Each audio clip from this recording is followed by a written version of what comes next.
Welcome back to the Scaredy Cat Guide, my friends. My name is Ginny, and today we are talking about the Trollercoaster in Universal Studios, Florida.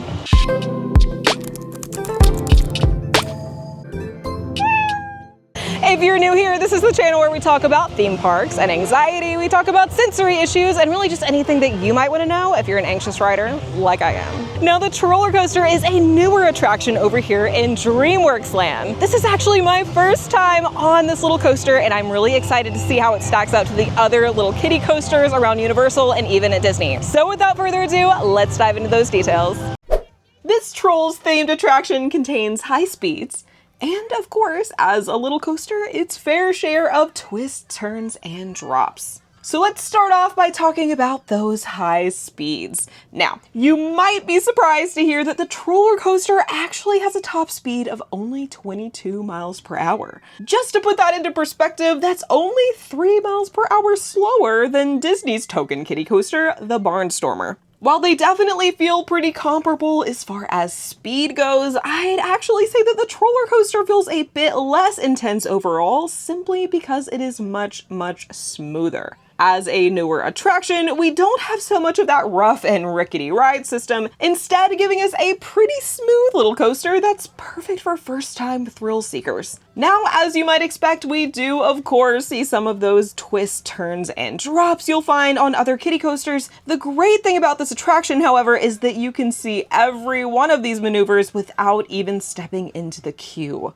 Because of this, you can get a pretty good idea of how intense it is from the outside. Now let's talk about those ride vehicles. So what we have here is an 8-car train seating 2 riders per row. Now we do have a shared lap bar, and other than that, this is a very, very basic little kiddie coaster train.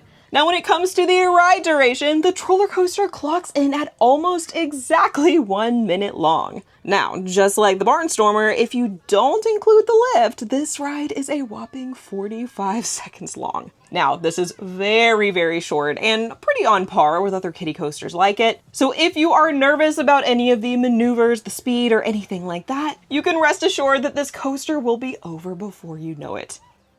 And now that you have all the facts, let's actually go hop in line. Now this one is a pretty short wait time, especially for all the rides that we've been seeing today. It is very, very busy over here at Universal. So let's go get in line together. You'll find the entrance to this attraction in the DreamWorks Land section of Universal Studios, Florida. Now, as I said before, you really can see the entire track, the entire attraction from the outside of the queue. Now, once you do step inside, you'll just wind around in this little outdoor section. Be prepared, there is not a lot of cover from the sun, but the day that I was here, we had a pretty short wait, so it wasn't too unbearable. After briefly winding around, you will come across a team member who will send you on towards the boarding station. Now, once you do board, this ride will set off and immediately send you into that first lift. Like I said, this actually takes up about a quarter of the ride's runtime. And once you get to the top, really all you'll be doing is twisting and turning, doing a few little mild coaster maneuvers until this ride comes to an end. Like I said, the actual coaster segment of this attraction lasts for only 45 seconds, and it really will be over in a blink. Now, once you pull back into the station, you will simply exit the ride vehicle and a team member will send you towards the exit. Now, of course, leaving this attraction is extremely straightforward. You will just follow this pathway and end out right back into DreamWorks Land. And there we have it. What do you think about the Trollercoaster?